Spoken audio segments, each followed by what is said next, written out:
Act 2. The City. Anya stepped through the reinforced automated gate of Neo-Terra, the air immediately tasting sterile and manufactured. The contrast with her farm was jarring.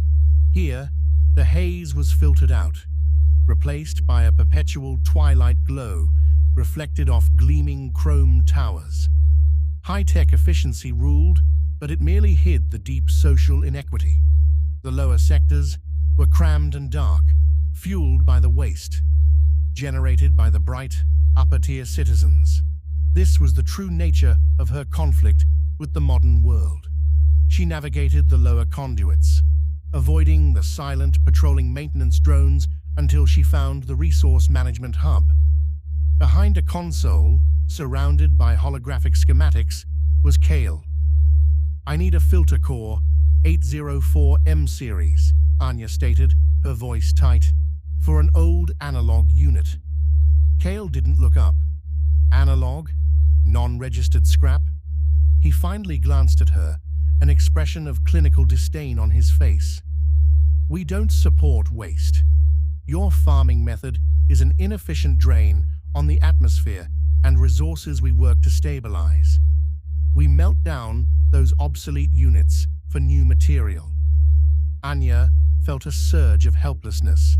She argued, trying to explain the reciprocity of her work, the purity of the seeds, but Kale only saw data points. He represented her own self-imposed isolation, magnified by 1,000%, and given total control. "The only path to survival is total control," he lectured. "Your nature fetish is a liability. Now leave. You're slowing the throughput." She realized she was powerless against the city's infrastructure. Her analog knowledge, her stubborn self-reliance, none of it meant anything in this cold, digital prison. Desperate, she stumbled out, clutching the sealed bag containing the last seeds. A frail hand touched her arm. Dr. Lena Diaz, 65, stood there, her eyes sharp and kind, not with the cold calculation of the city dwellers, but with the weary wisdom of someone who knew the truth.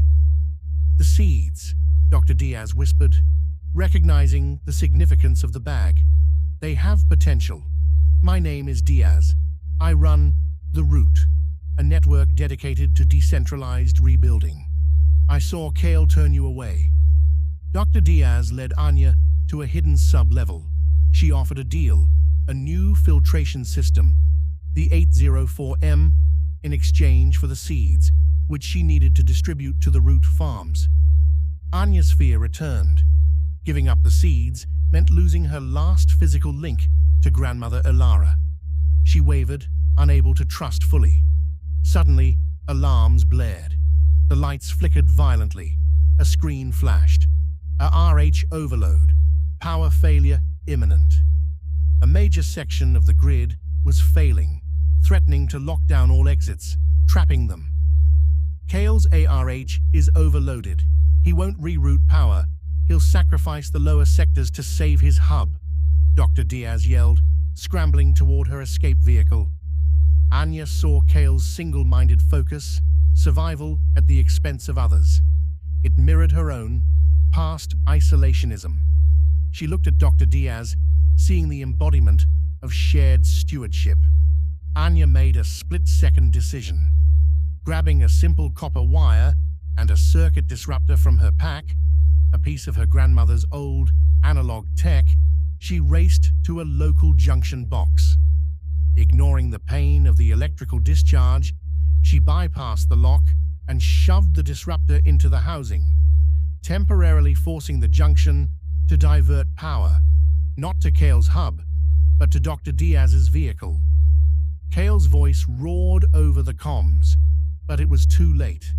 Anya had sacrificed her anonymity and her self-sufficiency, choosing to trust and collaborate for the first time.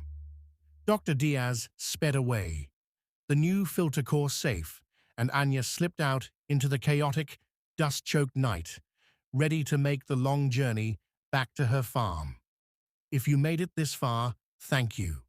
Your support means the world, so please leave a like. If you want to see more videos just like this one, subscribe right now and hit the bell notification to make sure you never miss a future video.